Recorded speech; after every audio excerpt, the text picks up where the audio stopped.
Good morning. Thank you both Megan and Angelina for having Powered by Search over here. Would it be ridiculous if I started by asking you guys a question first? Okay, so I'm going to pick on a few people over here. Gentleman right here, Fumbi, what did you have for breakfast this morning? Eggs and toast. Eggs and toast. I need one bacon too. Okay, one more participant somewhere in the middle or the back over there. What did you have for breakfast this morning? Cereal. Cereal. Okay. Now tell me what you had for breakfast last Thursday. You don't remember. Do you remember what you had for breakfast last Thursday? That is exactly how the person who visited your website a week ago feels. They have no recollection about what page they visited, whether they even remember you as a brand at all, because like Megan was mentioning, we as Canadians spend about 8 searches per day. So that, you take the 273 million searches divided by 35 million, it's about 7.8, 8 searches per day. Which frankly, by the way, it seems a little low. Because I am definitely making something like 100 searches per day. So what I'm going to show you guys today is the playbook on how to double your conversions using Supercharged Remarketing. And remarketing is a bit like a boomerang strategy. It's where you're able to reach people and bring them back to your website, okay? And ideally have an offer or an incentive for them to want to do business with you. Now the thing with marketing is you have to ask or answer 3 questions. Why buy anything? Why buy now? And why buy from me? If you can do those things, you can actually get your message out in front of the people, your audience, who might be interested in buying from you. And that's the whole point of the entire Google suite of products. I'll be actually showing you how to do that with Adwords today. So part 1 will be opportunities as to what you can leverage in Adwords and using remarketing. Part 2 will be 5 specific campaigns that you can go back and deploy today or within the next week, depending on how fast you want to roll it out. And of course, if you want to work with a partner like us, we can do that for you as well.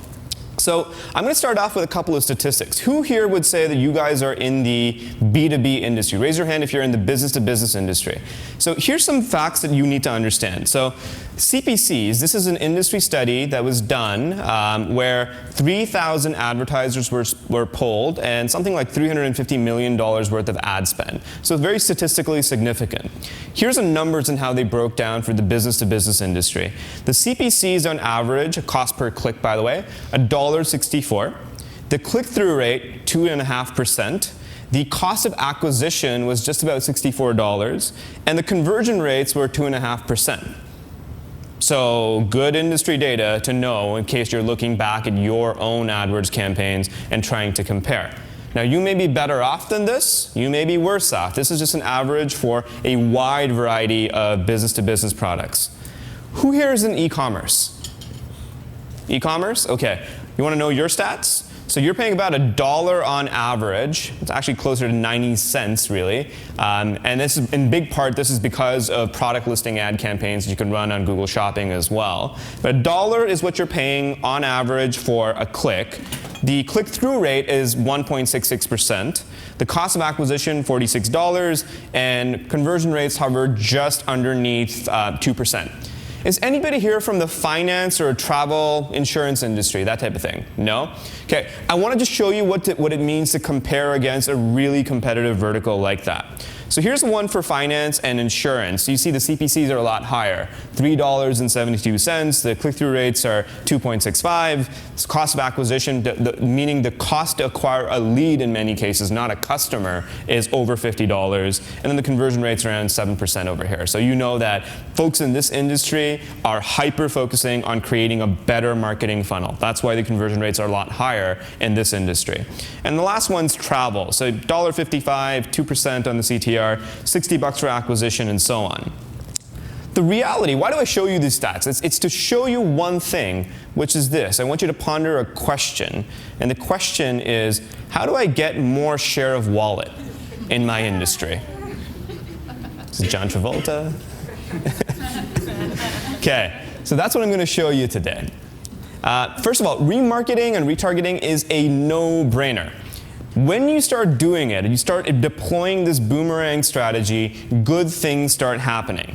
So here's the bad news. 96% of all website visitors will leave your site without doing anything.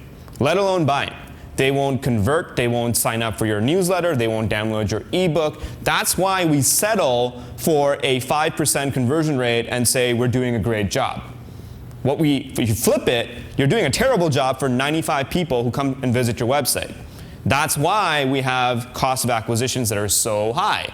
That's why we're obsessed with trying to lower our cost per clicks. What we should be asking ourselves is, how do I provide an experience that doesn't turn away 95 out of every 100 people that come to my website? Because those 95 people are valuable. They have hopes, dreams, wants, and desires. Hopefully the things that you wanted to get in front of them with your message, with your ads and your landing pages, your products, whatever that might look like. And we see over here that when you start using remarketing, retargeting, the percentage of cart abandoners who complete the checkout process goes up, okay? So that means that people who are now adding stuff to your e-commerce cart are coming back and actually completing the process. Remember, you've already paid for that user. When these people walk out your door, you have already paid for them. And they walk out your door to go into somebody else's door and haphazardly go about the conversion process. So when Megan was talking about the fact that we're not as brand conscious, especially in that micro moment when we want to buy something, an impulse purchase, it doesn't matter whether I'm on Expedia or a different site. Any site will do. The one that serves me best with the best user experience probably has the lowest cost, depending on what my decision-making factors really are, will do at that point in time. And that's the value of having this presence at the right time, in the right place, with the right person. And remarketing helps you do that.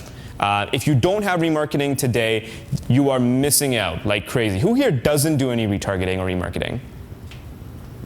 Okay, keep your hand up if you keep showing the same ads to people again and again and again, trying to hammer, one of the things I see with retargeting all the time is advertisers treating their users like nails. And so when you're a hammer, everything looks like a nail. You just want to nail down the user until they convert.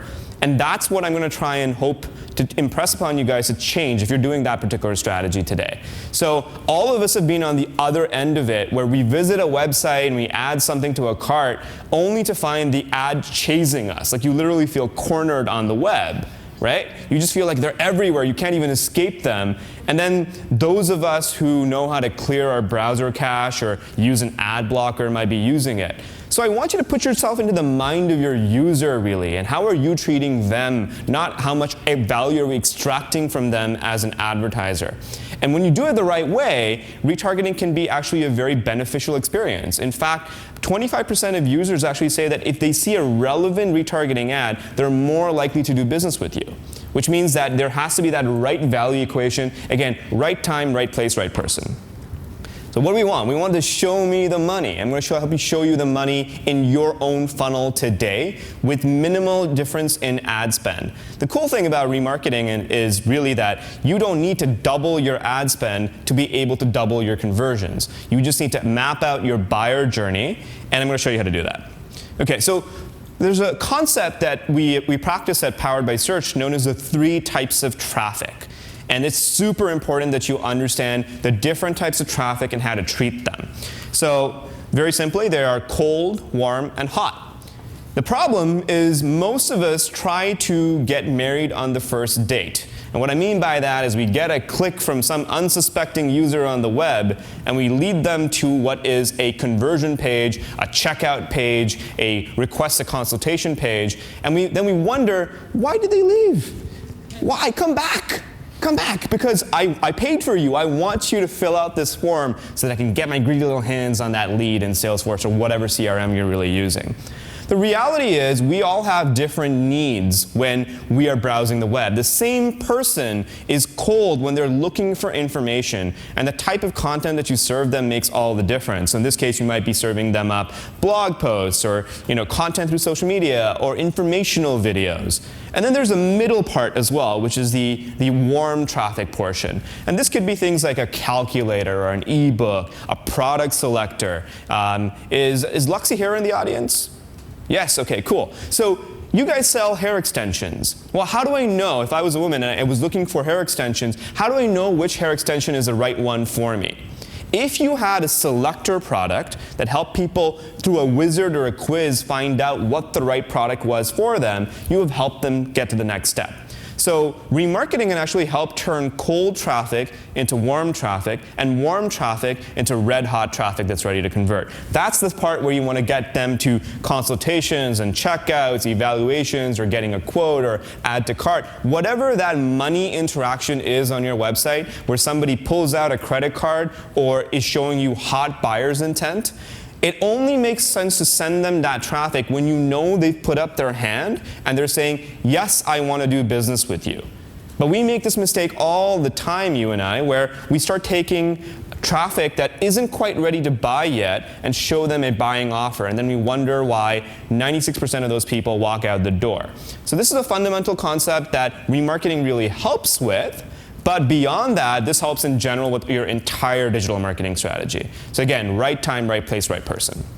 Okay, so now how do you do this on Google specifically and the Adwords suite of products? So remarketing can be done on Google in really every micro moment. So think about the people that you know in your business, people who have come to your website. Well, what are they doing on a daily basis in terms of their activities on the web? They're searching stuff. We know they're looking for things on Google. They're checking their Gmail. They're watching their YouTube. And don't pretend you don't go on YouTube at a lunch break. You might be looking at a video, or when you're on the subway, you're checking the stuff out. You're surfing the web and you're engaged in apps as well. Well, the neat thing about Google's suite of products, and specifically in AdWords, is there's a method, a platform, or a means to be able to reach each one of those audiences at different stages of their user intent.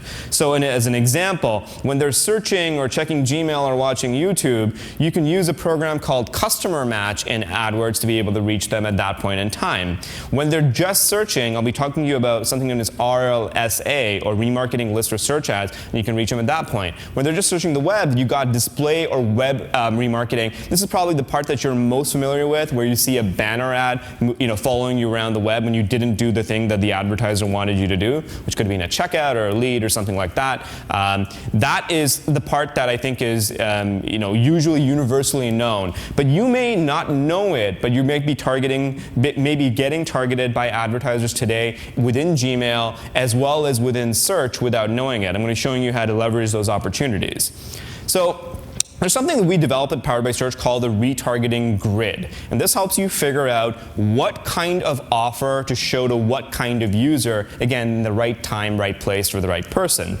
So here's what it looks like. So you see over here that in many cases, you've got users who are not interested. You definitely don't want to show them remarketing ads if they've raised their hand and said, I am not interested in your products. We know that advertisers who do that actually breed resentment from their users. You piss them off at the end of the day. You don't want to do that, and that's what leads to, if some of you have brands that are in the sort of mid-market to enterprise, if you're doing any sort of NPS scores and you send an NPS or Net Promoter Survey score out, you might see that your NPS actually drops if you have a really aggressive retargeting program. Now, if you look at interested, you can start seeing over here, those who are the highest interested represent the most dollars to you in your business. And that's typically going to happen in a short time frame, something like the day that the visit occurred until the 3 days after, while it's still fresh on your mind. Okay, so let me ask you a question. You had cereal, right, this morning. Do you remember what you had 2 days ago? Cereal. She's fantastic. Maybe it was a plant. Okay, so people remember what they typically do in the last 48 to 72 hours, but they don't remember what happened last week or 7 days or 28 days ago and that type of thing. So it's just a logical thing that you might have a hotter audience, a warmer audience convert on your offer in the first 0 to 3 days after they visited your website, but they haven't done the thing that you want them to do, which could be, again, adding to cart or filling out a consultation form, whatever that might be. And then as time goes along, you can start seeing that the dollar value that user represents to you in your business starts shrinking over time. And by the time you're at the 30-day mark, they don't remember ever having visited your website. So when you show them an offer, if you show them a consultation or a checkout type offer, they simply won't convert because they don't even recall having been to your website. That's where you need to start switching up the offers you actually have to warm or to cold even, for that matter. So imagine somebody came to an e-commerce site, added a product to a cart, did not buy. You started showing them some incentives like free shipping or a discount or whatever else that might look like, and they didn't convert between the day 0 up to day 7. Well, maybe it's not the best idea to continue showing them an aggressive checkout type ad in the 8th or 9th day. You want to then move over to maybe a video on how to use the product or the benefits of the product. And then if that doesn't work, you actually want to move later on to just a blog post. Okay? It's a concept called threat level, which is we all put our guard up when people start asking us questions that we're not quite ready to answer. And that's where you need to be thinking about what your user's mindset really is. Okay, now let's talk about how you can use remarketing in different contexts. The really neat thing about remarketing on Google is that you can target people that you don't know who have never actually seen your website yet, and you can still target them in a very profitable way.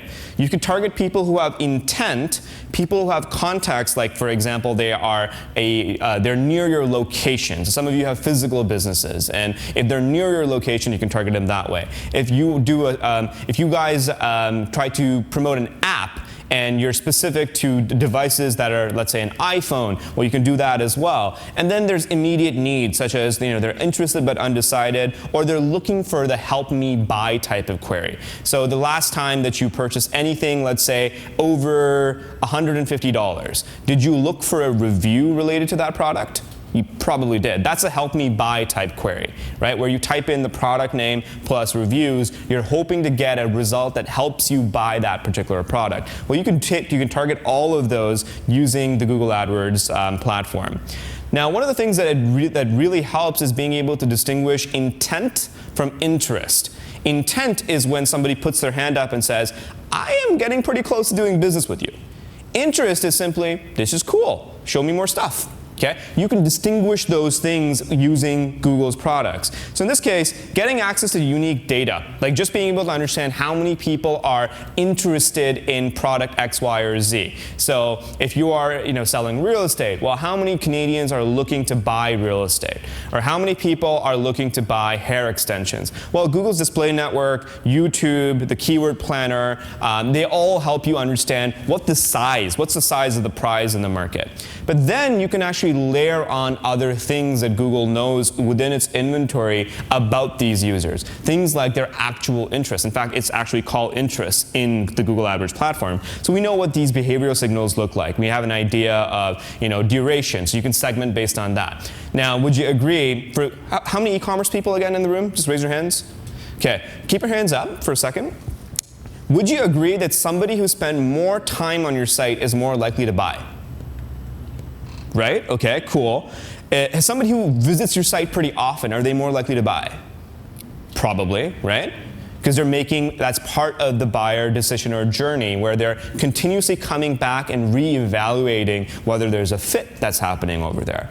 Well, you can do remarketing to those specific audiences. So it's not just people who visited my product and added to the cart but didn't check out, but people who visited more than 2 products and added to cart and didn't check out. People who spent a minimum of 30 seconds on my website and came in from this other, maybe you were reviewed on a referral website like TechCrunch or whatever the influencer site is in your industry. You can build an audience for that in Google. What that means is you're building a very customized list of people that have shown you different factors that demonstrate intent to buy, not just simply interest. And then you can find hyper-relevant audiences. So you can think about fresh audiences versus cooling audiences, as well as real-time signals. So audiences expired after users stopped showing in-market signals. And there's also an in-market and an affinity segment that Google can help you figure out. So if you have, let's say, fashionistas, right? Well, that's somebody you can target without knowing who they actually are using the AdWords platform. Now here are 5 no-brainer campaigns that you can actually deploy in your business. They're pretty universal. Doesn't matter whether you have a B2B type of platform, an e-commerce platform, a lead generation platform, you can start using these. The first one is sequential remarketing. Now sequential remarketing is the complete opposite of what most advertisers do on the web, which is they create one display ad creative and they hound their users until they can pin them down and get them to convert. This approach is fundamentally different. So here's a report actually that you can go look at in analytics. Does everybody here use Google Analytics? Okay, so there is a report called Days to Conversion, and it's going to show you how long for your specific business, on average, how long or how many days does a user take to come back to your site, fill out a form or buy a product, whatever that conversion action is on your site. So in this case, let's imagine a business where it takes about 5 weeks on average, okay, for a user to come and convert, meaning that there's multiple touch points, they may be coming back and forth, but you know what this is another way of saying this is really, what is your sales cycle, right? So that's really the question that's being asked over here. Well, in week 1, we all respond to offers differently. Some of us are driven by gain and what we can benefit. Some of us are driven by a fear of loss and what we don't want to lose what we've got. And then some of us are driven by logic. So you have to try different approaches in how we buy. Remember, people buy for emotional reasons, not really for logical ones at the end of the day.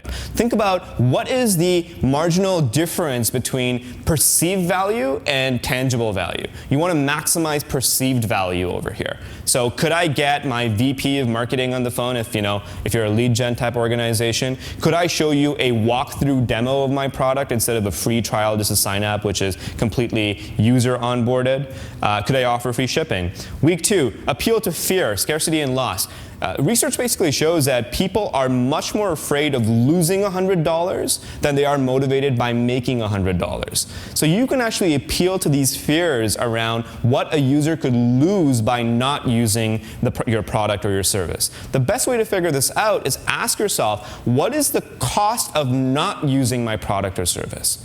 Not the benefit. We're too focused really on gain in all of our marketing messaging. So if you can message this in your ad creative, you can do this in your remarketing ads on search and on display. Really, the creative format doesn't really matter, but the message does. Week 3 could be, if somebody hasn't responded to gain or to loss, well, let's appeal to the logic at this point in time. We know this person is researching the market. They're coming back to our website multiple times. It just makes sense for us to show, based on merit, why you have a better solution or a product or service for them. Week 4 could be an appeal to credibility, which might be we're pack animals at the end of the day. We like operating like the herd, like our peers. That's why you might look left or right when you're about to make a decision. That's why when we're in a group, we look at each other before we make a decision as well. We want to understand what the common theme really is. That's where social credibility really starts taking play. So you might have an ad showing a success story or a case study of somebody who's actually already used your product or service and has had a transformation in their life from where they were before, unhappy, unsatisfied, whatever, to where they are today after having used your product or service. What is a transformation that's happened in their life? And the last one is an appeal to reconnect. And this is where you downgrade from the hot traffic, hot button, add to cart, get a lead, that type of thing, to something that's a little bit less on the threat level, which might be use a calculator, download my ebook, check out this video I made. And then if that doesn't work, we actually do some pretty long funnel remarketing campaigns, and there's good reasons for being able to do that as well, where we might downgrade the traffic to just blog posts or a newsletter. No is not no. No just means not yet, okay? Until the user actually says something like unsubscribe from my email, okay? And there's ways of dealing with that too. The second opportunity is long lifecycle remarketing. So let's take a real estate example. Have all of you here bought a home at some point in time or sold a home maybe in the process thinking about it? The reality is people who buy homes, they sell them afterwards. Most of us are not going to live in the same place with that house we buy for the rest of our lives. So the reality is, wouldn't it be neat if we paid as a real estate company to acquire a lead, but then show them an offer to evaluate the worth of their home 3 years or 5 years from today? Wouldn't that be cool? Because you've already paid for that user. Well, you can do that using long funnel remarketing. So in this case, you can look at up to 540 days after users come to your actual site, and you can go in and say, are they a one-time buyer, are they a repeat buyer, or are they a similar audience? And that's really powerful, where you can target people who are like your existing customers, but you don't know them. So they have the same characteristics, behaviors, intents, that type of thing, including seasonal campaigns. So let's say that you are one of the many pop-up shops that sell stuff for Halloween. Well, Halloween just passed right now. It's a very seasonal type of industry. But if I was one of those particular companies, if I remarket it, I can run a remarketing campaign, well, not quite 360 days, but maybe 300 days from now, right? And I can showcase, put it on the mind that don't wait to get your costume, right? And I could showcase this year, or about 2017's trends for whatever those costumes look like. So it pays to think long term, think ahead over here. What would you want to do with that person who visited your website? Or maybe they're a customer. Do you need to renegotiate a contract with them? Do you actually need to upgrade them from a silver plan to a gold plan? Do you need to remind them to take a vacation again, right? All of those things are opportunities you can tap using long lifecycle remarketing. And then there's Adwords Customer Match, and I love this program. So here's where, there's clicks, there's leads, there's qualified leads, there's opportunities, and then there's customers. And everybody loves getting more customers at the end of the day. The Customer Match program lets you actually take email addresses of your existing customers that you have. Many of us have hundreds of thousands if you're in the B2C industry. You may not quite have hundreds of thousands if you're in the B2B industry, but it allows you to upload these up to Google. And then Google matches them together and says, I found this person in our database. Now what you can do is model to similar people who have already bought from you. How powerful is that? That is extremely cool. I mean, I nerded out so hard when this basically came out, because it allows you to choose to target people in a very laser-focused fashion that have already chosen to transact with you. So you can even take a slice of your customers. You guys have heard of the 80-20 rule?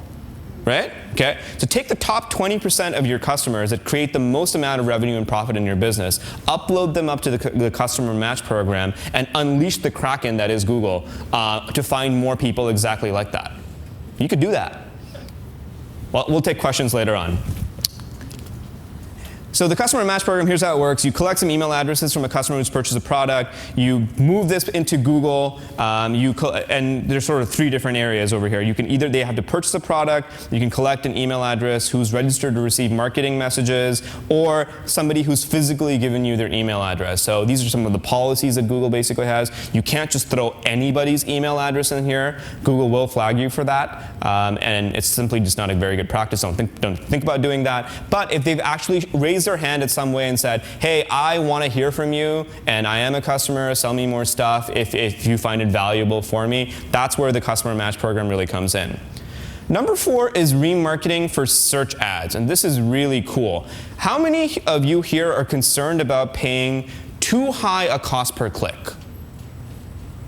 You want to reduce your cost per click, in other words. Okay, most of us have that goal, right? We want to be more efficient with the way we advertise. That's why Google has standards like quality score, where if you as an advertiser give a better overall user experience that matches with the intent of your buyer, Google will actually reward you and give you a lower cost per click.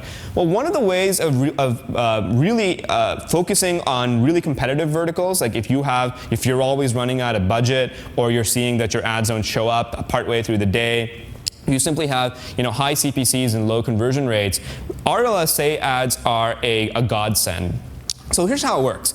A visitor comes to your site, they get added to an audience list, then the visitor leaves. Then they go onto Google and search something else. And then the fact that they came to your site and that they're searching on Google on a list of keywords you can bid on is when the RLSA ad actually shows up. And why this is so powerful, the big takeaway over here is that when you do this, when you match user intent, meaning they came to your site for a reason, obviously, and then they're going on Google to search some other stuff as part of their customer journey, when you align those things together, your CPCs drop. because now you are in a smaller Venn diagram, if you will, a smaller user set that you're actually targeting. You're subverting some of the competition that exists in the direct search market. You can get a lower CPC, but guess what? You get a higher conversion rate as well, because this is a person who sees your ad show up in the Google search result.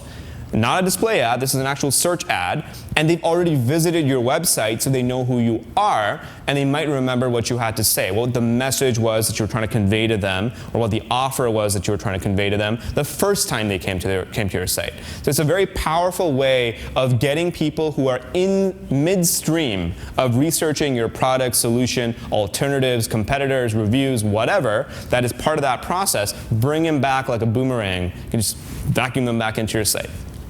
This is a company that offers employee benefits, and that is their form. Oh, let me just go back here. So the first image over there is their landing page. You can see it's a fairly standard landing page with form fields. Employers would actually fill this out in case they wanted to offer benefits to their employees. Let's suppose I didn't do that, right? So I've come to the site, they've paid to acquire me, and I haven't converted. Well, then I go on Google and I search employee benefits, and you can see Google autocomplete coming up with a number of different options. And I then choose, as a CEO, to search employee benefits package because I care about my staff and I want to give them a great benefits plan. Well, you see those ads that pop up over there, none of them are the advertiser who's in the first screenshot. That's the missed opportunity for RLSA. The fact that I came to that website and then I searched something very relevant to the product that they actually offer and I don't show up, that's the opportunity that you can bridge and take advantage of using RLSA. And if you're only doing remarketing using display, you're missing out because that only shows up on websites that support the Google Display Network, and typically they're content websites, right? But the best intent that you can find on Google is when you are typing in things into the Google search engine. Typically those are questions or problems, and you as a user are seeking answers. So why not be that answer, bringing the user back to the website, giving them a different reason to convert. That's the power of RLSA ads. And you can also target, using remarketing, Gmail sponsored ads. So this is what it kind of looks like. So it's great for consumer Gmail. The collapsed ads, they look native, like they're part of the user's inbox. The expanded ads look like this, so they can actually have animation in them as well. And they're a pretty low cost of acquisition. So here's an example of what that might look like. You may have booked a vacation, and if I happen to be an insurance company that offers travel insurance, when the confirmation message comes in to here's your vacation details, wouldn't it be great to target that user at that point in time because they've already committed dollars to go ahead and do this? Okay. What if you are in the real estate business, okay, and you are now, you get an MLS or a realtor.ca link that comes into your Gmail to check out a property, and you happen to offer a service that helps you get the property values every single day if you sign up on an email address or something like that. Think about tangents, where who are your competition, and who are tangential industries within whatever it is that you do. And looking at that, look at the value chain, really. And in this case, if I'm reading reviews about purchasing a Hyundai, well, I might want to actually show ads for that when that's actually happening. If I get an email from mom saying, Dev, I think you should do your MBA, it might be a good idea for a college or a university to say, here's our MBA offer, and there's a learning program where you can come downtown Toronto and learn about what we have to do. Right? So you see how that plays in? We are so in tune with our email, and we trust the messages that come into our email as well. Whether they're from people that we know and trust, or if they're marketing messages, this allows you, using Google sponsored ads, to be able to target them when you're in email. The last one is YouTube remarketing. So you learned from Megan that YouTube is the world's second largest search engine. It is the biggest video search engine as well. And YouTube offers a plethora of options to be able to target users. Some of my favorites are when people are looking in-stream, being able to show a pre-roll video, to be able to actually show a pre-roll video on your competitors' channels as well. That's a great one because a lot of YouTube users don't know that they can block these as well. But you can just find a lot of channels where you might either see a review website or you might see a competitor where you can run a pre-roll ad. And so the things that you can target users on are things like people who are looking for your brand plus the word reviews, people who are looking for non-commercial content relevant to your business. So they're not quite looking to book a trip to Cancun, but they are looking to understand what are the best places to eat in Cancun, right? Or 10 ways to choose the best credit card if you happen to be a bank offering credit cards. Well, that might be, and it doesn't have to be your content. That's the beautiful part about it. It can be anybody's content that is content that's really rocking on YouTube. You can offer a thank you video, so we get really creative with this, where if you had somebody just sign up for a trial for your SaaS software or you booked a demo, well, you know they hit a thank you page on your site. Well, the next time they're on YouTube looking for the best way to use product X, Y, or Z, offer them a thank you video, which is just self-shot maybe in the office saying, thanks for signing up for my trial. Here's a guide that shows you how to actually use my product. And that can reduce churn and increase lifetime value of your customer as well. And definitely you can run cheap conquesting campaigns. So this would be where you're showing your video on a competitor's channel. So what's not doing all this remarketing in AdWords costing you? The reality is it's this. Whatever your revenue goals are versus wherever you're at today is what it's costing you. So drive that number home. Like if you actually wrote that down today on a pad of paper and stared at it when you get back to your office, that is the cost of not doing AdWords, specifically using channels like remarketing that are so effective and so efficient as well, and just common sense as well, guys. We help drive predictable growth for our clients. They include everybody from FedEx and Bel Air Direct and Allstate to a lot of SaaS companies, mid-sized companies as well. The reality is if you are spending somewhere between $10,000 a month on AdWords, going all the way up to $1 million a month on AdWords, as a premier partner, we'd be a pretty good fit. We don't take on everybody though, so we'll only take you on if we can hit it out of the park. And with that, I think that everybody who had questions, definitely approach our team. You've got Colin, Matthew, myself, Travis over there as well. We're happy to chat with you about your AdWords conundrums and problems. If you come up and chat with us, we actually do have a $100 AdWords coupon as well for you. So you can go ahead and apply that to your business and maybe even test out some remarketing on Google's dime. So with that, thank you.